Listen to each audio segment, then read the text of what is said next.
2 दिवस पारा 41 अंशाच्या पार. सोलापुरात सूर्य ओकू लागला आग. सोलापूर शहर व परिसरात आज सलग दुसऱ्या दिवशी तापमानाचा पारा 41 अंश सेल्सिअसच्या पुढे गेला आहे. यंदाच्या उन्हाळ्यातील उच्चांकी 41.4 अंश सेल्सिअस तापमानाची नोंद मंगळवारी झाल्यानंतर आज बुधवारी सोलापुरात 41.3 अंश सेल्सिअस तापमानाची नोंद झाली. सोलापुरात सूर्य सध्या अक्षरशः आग ओकू लागला आहे. उन्हाची तीव्रता प्रचंड वाढल्याने बाहेर उन्हाचा चटका आणि घरात उकाडा अशी द्विधा स्थिती झाली आहे. दुपारच्या कडक उन्हामुळे रात्री उशिरापर्यंत उष्ण झळा जाणवत आहेत. सकाळपासूनच उन्हाचा कडाका जाणवण्यास सुरुवात होत आहे. वाढलेल्या उन्हाचा त्रास माणसांसह प्राणी व पक्ष्यांनाही होत आहे.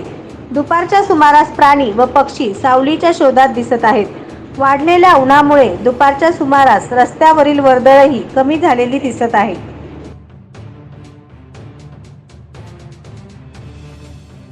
नवनवीन बातम्या पाहण्यासाठी SB न्यूज चॅनलला लाईक करा, शेअर करा, सबस्क्राईब करा.